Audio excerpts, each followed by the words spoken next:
चैत्र नवरात्र में कन्या पूजन कब करें? 5 या 6 अप्रैल। कन्याओं को गलती से भी न दे यह चीज़ें। जानिए चैत्र नवरात्र में कन्याओं को क्या खिलाएं। जय श्री कृष्ण भक्तों, चैत्र नवरात्र हिंदू धर्म का एक विशेष पर्व है। यह त्यौहार देवी दुर्गा को समर्पित है।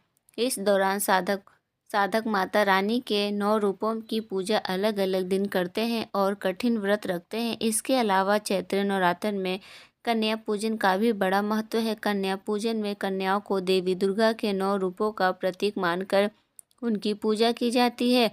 वहीं ये अनुष्ठान इस व्रत का अहम भाग माना जाता है। तो आइए इस वीडियो में जानते हैं कि कन्या पूजा कैसे करना चाहिए।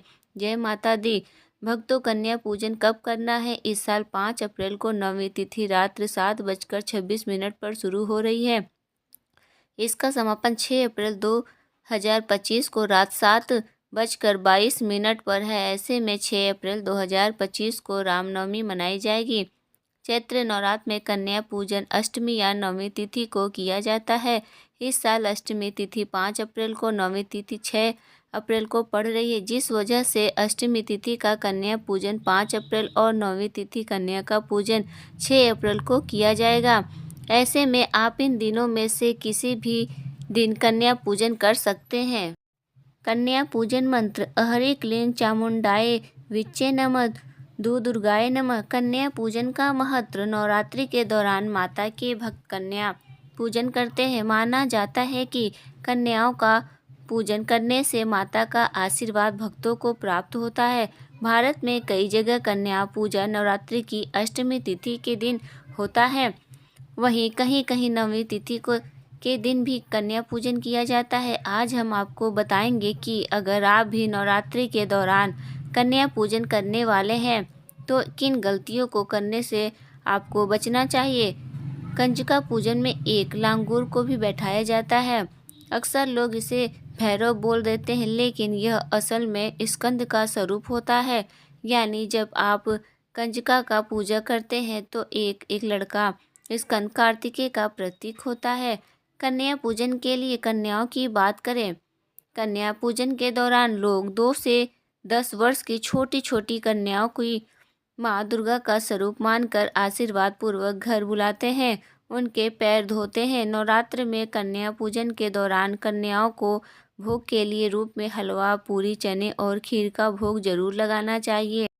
इसी के साथ आप प्रसाद के रूप में कन्याओं को फल जैसे केले या सेब और मिठाई में कलाकंद या पेड़े आदि भी दे सकते हैं। इससे माता रानी अति प्रसन्न होती है और साधक को सुख समृद्धि का आशीर्वाद प्रदान करती हैं। अगर आप इस विधान में किसी प्रकार की गलती करते हैं तो आपके लिए अच्छा नहीं होता है, यानी माता दुर्गा का आशीर्वाद आपको नहीं मिलता है। इसके बाद कन्याओं को गिफ्ट या पैसे दिए जाते हैं। इस दौरान भी कई नियमों का पालन करना जरूरी होता है। अगर आप विधान में किसी प्रकार की गलती करते हैं तो आपके लिए अच्छा नहीं होता है, यानी माता दुर्गा का आशीर्वाद आपको नहीं मिलता है। लेकिन इस बात का ध्यान रखें कि कन्या पूजन के दौरान भूल कर भी ऐसी कोई गलती ना करें जिससे माता रानी नाराज हो जाएं। कन्या पूजन कर लोग कन्याओं को कई तरह के उपहार देते हैं, जो कि बहुत अच्छी बात है, लेकिन जाने अनजाने में ऐसा कोई उपहार ना दे जो माता रानी की नाराजगी का कारण बने। इसलिए जान लीजिए कि कन्याओं को उपहार में नहीं देना चाहिए। नवरात्रि में कन्या पूजन के दौरान ना करें ये गलतियां। नवरात्रि में कन्याओं का पूजन माता के 9 रूपों को ध्यान में रखकर किया जाता है। 9 कन्याएं 9 देवियों का प्रतीक होती हैं।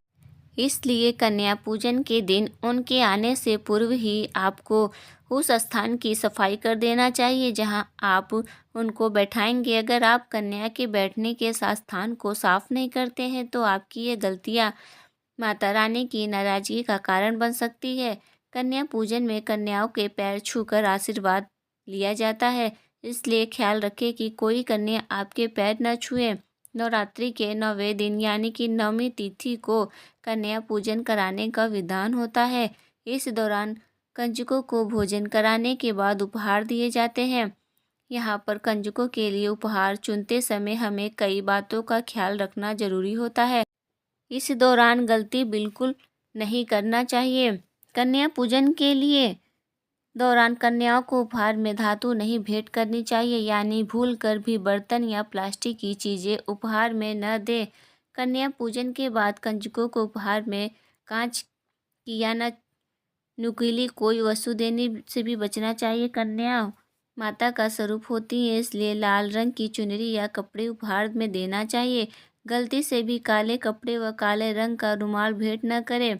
भोजन के उन्हें उपहार के रूप में भी कुछ न कुछ जरूर देना चाहिए। कन्या पूजन के दौरान उपहार के रूप में उन्हें श्रृंगार का सामान जैसे क्लिप, चुनरी या चूड़ियाँ आदि दे सकते हैं। इसी के साथ शिक्षा से संबंधित चीज़ें जैसे कॉपी, पेन, पेंसिल भी कन्याओं को दिया जा सकता है।